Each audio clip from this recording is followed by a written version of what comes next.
Ya, Assalamualaikum warahmatullahi wabarakatuh. Perkenalkan, nama saya Agil Ramadan Putra dari Prodi Sistem Informasi semester 3. Jadi, saya memilih dua metode, yaitu metode waterfall dan metode prototyping. Pertama-tama saya akan menjelaskan apa itu metode waterfall dan metode prototyping. Jadi, metode waterfall itu adalah model pengembangan sistem yang bersifat linear dan berurutan, di mana setiap fase harus diselesaikan sebelum fase berikutnya dimulai. Sering juga disebut model sequential linear, metode pengembangan sistem yang paling tua dan paling sederhana. Cocok untuk pengembangan perangkat lunak dengan spesifikasi yang tidak berubah-ubah. Model ini menyediakan pendekatan alur hidup perangkat lunak secara sequential dan terurut, dimulai dari analisa, desain, pengkodean, pengujian, dan tahap pendukung. Terus kita tahap-tahap metode waterfall itu ada analisis kebutuhan perangkat lunak, desain, pembuatan kode program, pengujian, pendukung, atau pemeliharaan. Jadi saya akan menjelaskan kelebihan dan kekurangannya metode waterfall ini.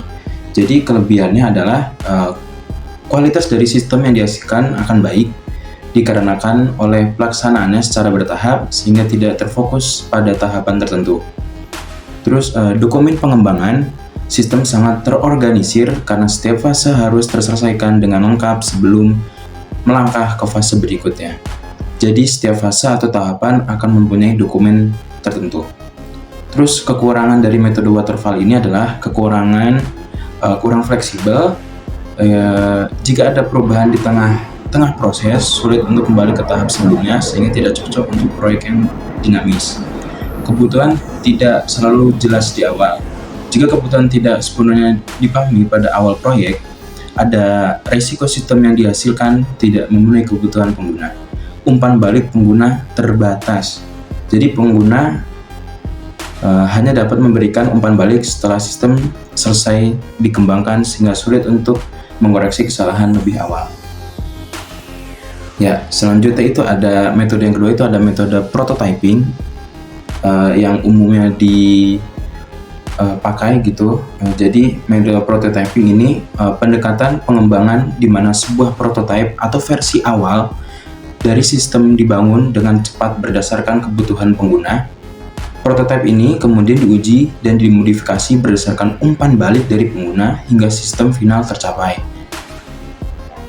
Proses iteratif dalam pengembangan sistem di mana requirement diubah ke dalam sistem yang berkala atau working system yang secara terus-menerus diperbaiki melalui kerjasama antar user dan analis. Prototype juga bisa dibangun melalui beberapa tool pengembangan untuk menyederhanakan proses.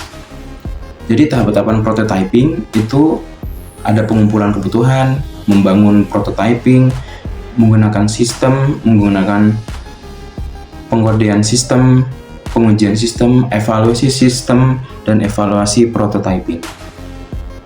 Jadi kelebihan di metode prototyping ini adalah umpan balik lebih cepat, pengguna dapat melihat dan menguji prototipe awal sehingga memberikan umpan balik lebih awal dan lebih sering. Fleksibel, sangat fleksibel terhadap perubahan karena perubahan dapat dilakukan secara proses pengembangan berlangsung, lebih mudah memahami kebutuhan. Dengan adanya prototipe yang bisa diuji, kebutuhan pengguna dapat lebih mudah dipahami dan diklarifikasi. Kekurangannya adalah proses analisis dan perancangan terlalu singkat, mengesampingkan alternatif pemecahan masalah, bisanya kurang fleksibel dalam menghadapi perubahan. Prototipe yang dihasilkan tidak selamanya mudah dirubah dan cepat selesai. Jadi di sini juga ada gambar dari waterfall, itu ada planning, analis, desain, dan implementation. Jika itu masih belum dirasa pas atau mencapai target, jadi akan diulang dari planning, analis, desain, dan implementation lagi, dan langsung mengarah ke sistem. Ya, di sini juga ada prototyping. Jadi di prototyping ini ada planning masuk ke analis, desain, implementation. Terus jika masih salah masuk ke planning lagi, jika sudah benar masuk ke sistem prototyping. Nah, di sini akan nge-cycle atau berulang-ulang gitu sampai masuk ke implementation dan sistem. Ya, segitu mungkin yang saya pilih itu metodenya waterfall dan prototyping. Kurang lebihnya mohon maaf. Taufik wal hidayah. Wassalamualaikum warahmatullahi wabarakatuh.